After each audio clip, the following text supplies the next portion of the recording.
Bom, vamos para a segunda parte da aula, em que a gente vai começar vendo a definição então dos produtos não duráveis. Vimos agora há pouco a definição dos produtos duráveis. E o que seria então o produto não durável, se aqueles que são pouquíssimo duráveis, né, digamos assim, não são considerados ainda produtos duráveis? Os produtos não duráveis são aqueles que se encerram pela própria utilização. Um exemplo, os alimentos. Os alimentos são produtos não duráveis pelo fato de que, a partir do momento em que eu compro, eu consumo, eles acabam, tá? Então, veja bem a diferença desse produto para o produto pouco durável, né?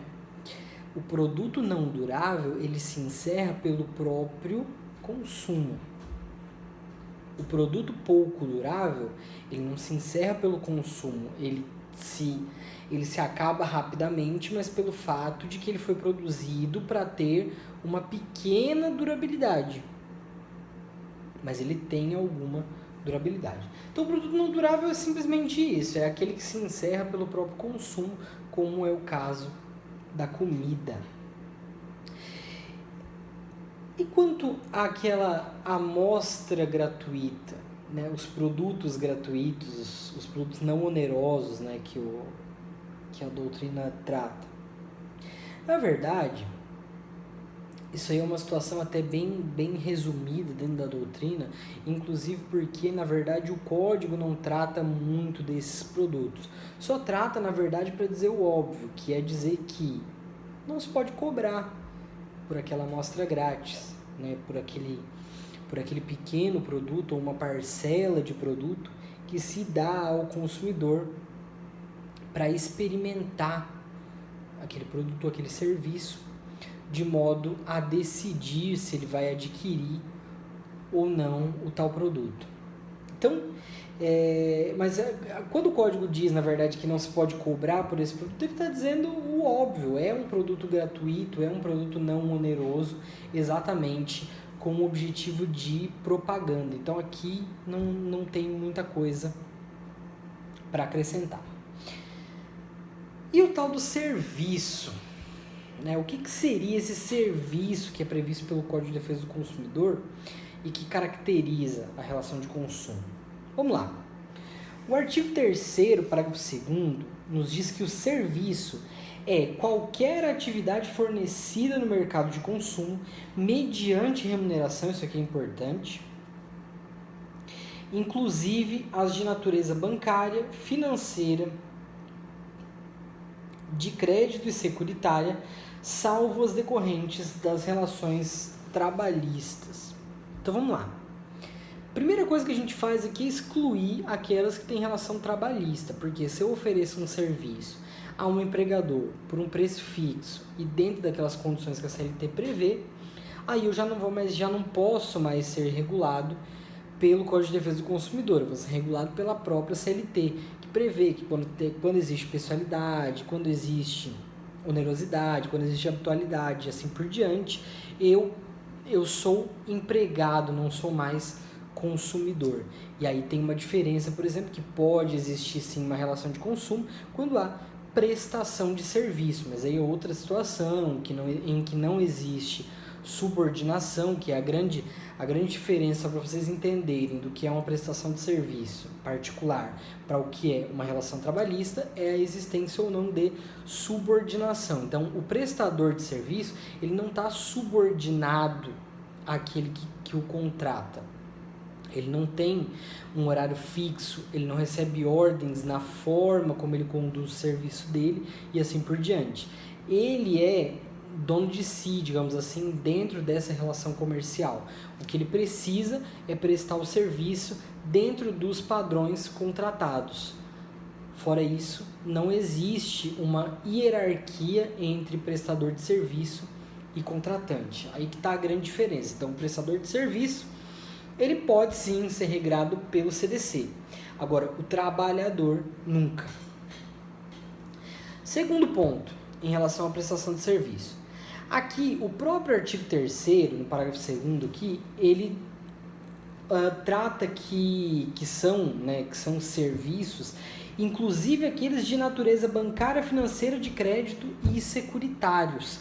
E por que será que o Código de Defesa do Consumidor decidiu dizer que inclusive os serviços bancários ou que inclusive os serviços securitários estariam incluídos dentro das relações consumeristas? Bom, primeiro talvez existisse ali uma ideia de que esses grupos, né, eles iriam depois entender que eles não estavam abarcados pelas normas de direito do consumidor, porque como elas eram muito benéficas ao consumidor, então aquilo poderia acarretar certas alterações dentro da forma de fazer negócios, né, dessas empresas. E outra, né, porque essas empresas pertencentes ao mercado financeiro, elas são citadas lá no artigo 192 da Constituição Federal, que diz que lei complementar irá regular essas relações quando se tratar de instituições do sistema financeiro. E aí, como que se o Código de Defesa do Consumidor imaginasse que isso fosse acontecer, os bancos, as seguradoras e outros pertencentes a esses ramos foram a juízo tentar declarar a inconstitucionalidade dessa parte do artigo, dizendo, olha, não, segundo o artigo 192, as nossas relações, aquelas com bancos, aquelas com seguradoras, elas têm que ser reguladas por uma lei complementar, coisa que o Código de Defesa do Consumidor não é. Então, a partir do momento que elas precisam ser reguladas por lei complementar e assim não foram, existe aí uma inconstitucionalidade formal, ou seja, eu errei no formalismo, eu errei em questões formais na hora de publicar a lei, na hora de editar a lei, e por isso ela não poderia ser aplicada a esses grupos, né? E aí, como bem diz a doutrina, principalmente o professor Risato Nunes, os tribunais andaram muito bem ao dizer que não. Na verdade,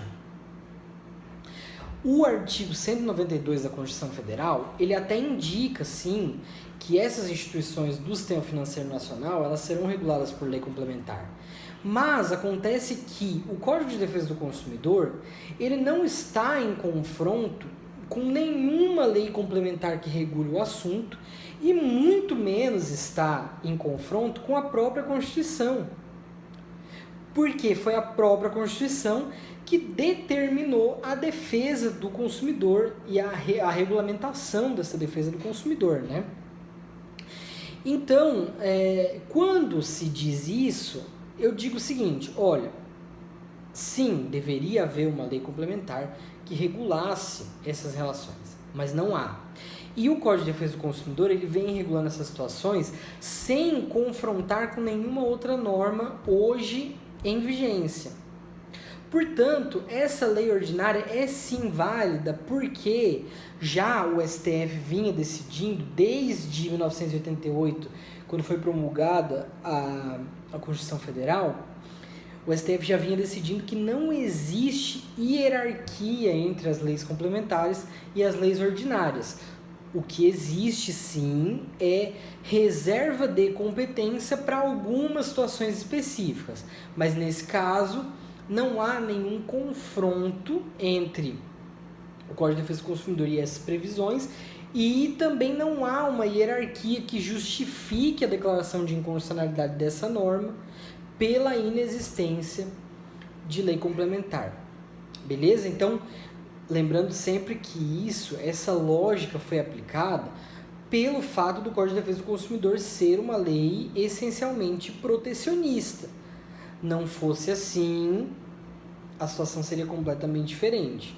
É o caso, por exemplo, do direito tributário. No direito tributário, quando existe uma reserva de lei complementar, essa reserva de lei complementar ela deve ser cumprida, 100% das vezes, sob pena de não serem aplicadas determinadas sanções ao consumidor, ao contribuinte, desculpe, e assim por diante. Então, o STF viu essa situação pelo olhar do protecionismo presente no Código de Defesa do Consumidor e que deveria, sim, continuar a ser aplicado. Beleza. Então, com base em toda essa interpretação, o STJ veio e sumulou aquilo que já estava na lei. Nós chegamos numa situação em que o STJ teve que dizer de novo aquilo que já estava dito pela lei, e muito claramente. Súmula 297 do STJ, que diz que o Código de Defesa do Consumidor se aplica às relações bancárias, se aplica às instituições bancárias. Então, eu já tinha isso dito, e o STJ disse de novo. Por quê? Por causa de toda essa situação que eu acabei de explicar. Então, ficou muito claro aí que a posição majoritária dos nossos tribunais é que não tem nenhuma lógica a gente discutir a aplicabilidade ou não do Código de Defesa do Consumidor para as relações bancárias, para as relações de seguro, até mesmo porque o banco, as seguradoras fornecem produtos e serviços que estão sim abarcados naquelas hipóteses que a gente viu de relações de consumo. Seguindo, eu tenho uma definição, umas diferenças de definição, que é a de serviço durável e serviço não durável. Isso existe? Existe também. Tá?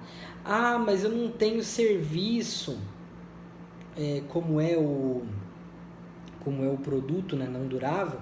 Eu não tenho um serviço que se acabe por si mesmo ou algo assim. Não, é porque aqui a definição é um pouquinho diferente. Serviço durável eu vou entender como um serviço que se prolonga no tempo. Então, qual que é um exemplo de serviço durável? Serviço do plano de saúde, por exemplo. O serviço do plano de saúde é um serviço que dura no tempo. E aí eu consigo identificar a continuidade existente ali. Agora, um serviço de pintura, por exemplo, é um serviço não durável. Quando alguém vem aqui e pinta essa parede aqui atrás, ele vai vir, ele vai pintar, ele vai ir embora e vai ficar aqui a parede pintada. Então, o que a doutrina diz que é o serviço não durável? É um serviço que é feito durante um período determinado, né? Um período normalmente curto, mas é feito de uma vez e que deixa, após finalizado, um produto. Então, eu tenho aqui um produto que é a tinta, que é a parede que foi construída no caso, né, e a pintura por cima. Beleza? Então, mas é um serviço que não se prolonga com o tempo. Eu contratei um serviço de pintura, ele foi feito, ele acabou, ali está finalizado. Tá ok? Beleza. Então, essa é a definição que eu tenho de serviço durável e serviço não durável. Em relação ao serviço público, nós temos uma outra situação. Eu posso ter um serviço que é enquadrado ali e que é prestado por órgãos públicos? Posso, tá? Posso.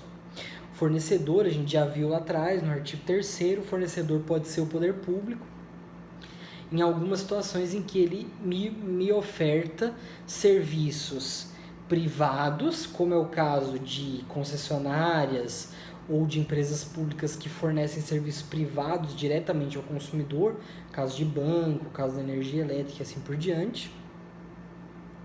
Ou eu posso ter um serviço público não remunerado por taxa, vamos lembrar bem disso, tá? Porque a partir do momento que o serviço público é remunerado por taxa, não existe relação de consumo. Se o serviço é remunerado por taxa, eu sou contribuinte, eu não sou consumidor. Beleza? Então, eu posso ter um serviço privado, posso ter um serviço público não remunerado por taxa.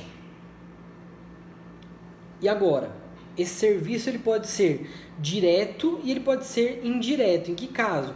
Diretamente, o poder público pode me oferecer um serviço se eu estiver falando, por exemplo, de uma empresa pública, se eu estiver falando, por exemplo, do próprio poder executivo, do próprio poder legislativo prestando algum serviço específico.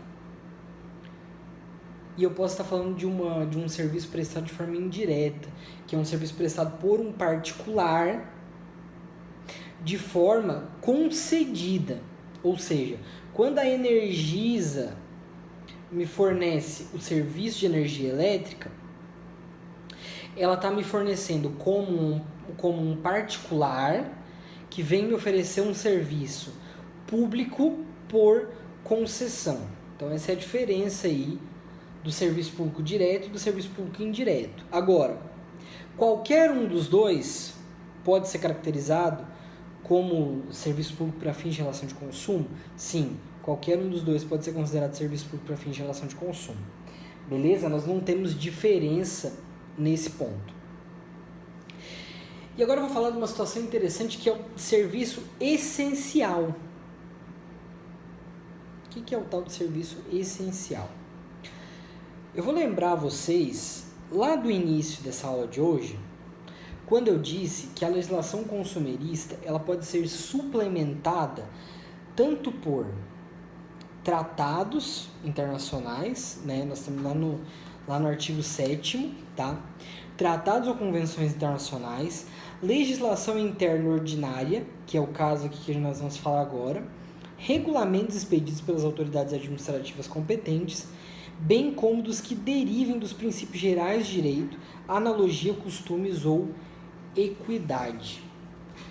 Aqui nós vamos falar da legislação ordinária, tá?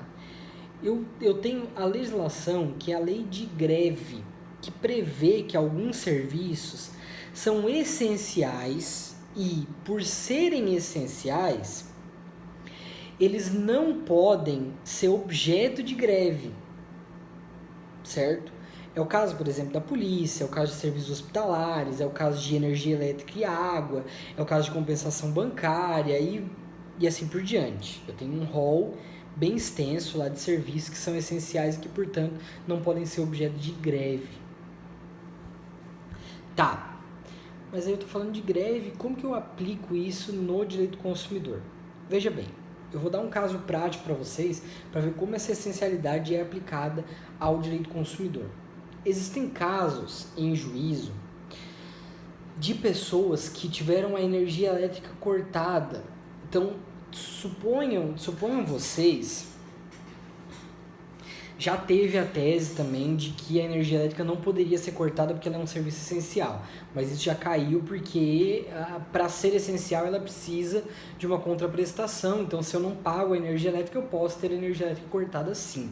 Isso já foi decidido. Mas aqui nós temos um caso diferente. Pensem vocês que uma pessoa, ela deixou de pagar o mês de janeiro de 2020, pagou fevereiro, pagou março, pagou abril, e aí ela deixou de pagar esse mês de janeiro por conta de um erro da concessionária de energia elétrica ou por qualquer situação, mas a energia elétrica dela não foi cortada 15 dias, 30 dias depois daquela conta do mês de janeiro, e ela também não recebeu avisos de que aquele mês de janeiro estava em atraso. E aí, de repente, ela pagou fevereiro, pagou março, pagou abril, em maio a energia elétrica dela é cortada por conta do débito lá de janeiro.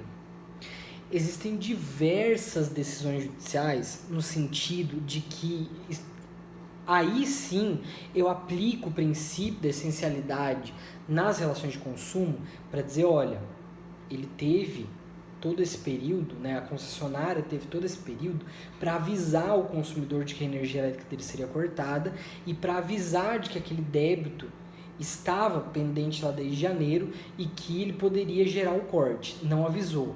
E aí ela vem lá 4 meses depois, ainda que depois disso o consumidor tenha demonstrado boa fé e tenha pago todas as energias até aquele momento e que não soubesse, por exemplo, ou a gente supõe que não sabia, né, que o mês de janeiro não estava quitado.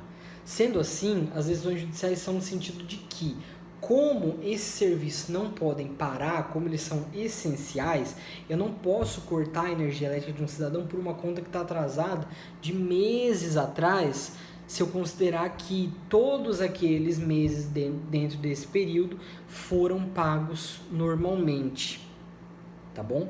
Então, essa essencialidade ela é aplicada nas relações de consumo, isso é só um exemplo, tá? Mas toda vez que eu verificar que, sem culpa do consumidor, aquele serviço foi cortado. Então, os serviços essenciais só podem não ser fornecidos ao consumidor quando houver culpa dele mesmo naquele corte, naquela situação que aconteceu. Beleza, gente? Então, finalizamos a aula de hoje. Tá? Qualquer dúvida que vocês tiverem, eu estou à disposição. Tá? Mandem WhatsApp, mandem e-mail. Se vocês quiserem, o líder da turma pode entrar em contato, pode pegar meu e-mail, meus contatos, a gente vai conversando. Se vocês tiverem complementações, comentários sobre a aula, se quiser deixar no YouTube mesmo, pode deixar no YouTube.